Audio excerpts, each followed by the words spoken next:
ৰাজ্যত বান সমস্যা মাৰ নৌজাওঁতে এইবাৰ কলিয়াবৰত সৰ্প আতংক। কলিয়াবৰত ভোটৰ ওপৰত দানৱ ওলোৱা দি নতুনকৈ আহিছে সৰ্পৰ আতংক। বানাক্ৰান্ত অঞ্চলত ব্যাপি ফুৰিছে বিষাক্ত সাপে। মানুহৰ হাঁহ কুকুৰাৰ গঁৰালত বিষাক্ত সৰ্পৰ হাঁহ কুকুৰা নিধন আৰু কণী ভক্ষণৰ অভিযান চলিছে। সৰ্পবন্ধু সঞ্জীৱ ডেকাই এনে সৰ্পবোৰ ধৰি আনি মোকলাই দিছে কামাখ্যা সংৰক্ষিত বনাঞ্চলত। কলিয়াবৰৰ পৰা নেকিবুৰ ৰহমানৰ ৰিপৰ্ট, এনি ভাৰত 24।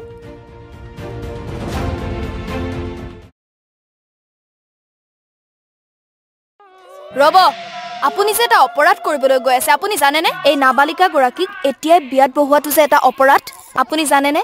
অপৰাধ কেনেকৈ?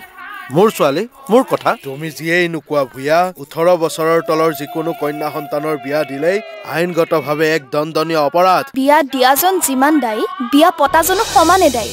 এতিয়া তাই পঢ়া শুনা কৰাৰ বয়স, খেলা ধূলা কৰাৰ বয়স। তাইক খেলিবলৈ দিয়ক, পঢ়িবলৈ দিয়ক, আৰু চাব এদিন আপুনি তাইক লৈ গৌৰৱ অনুভৱ কৰিব পাৰিব। এতিয়াই তাইক সংসাৰৰ বুজা দি তাইৰ ভৱিষ্যত জীৱনটো অন্ধকাৰ কৰাৰ অধিকাৰ তোমাৰ জানো আছে? মোৰ ভুল হৈ গ'ল মাজনী, মোক ক্ষমা কৰিবা। শিক্ষা ল'ৰা ছোৱালী উভয়ৰে প্ৰাপ্য আৰু অধিকাৰ। আপোনাৰ কন্যা সন্তানক তাইৰ এই প্ৰাপ্যৰ পৰা বঞ্চিত নকৰাব।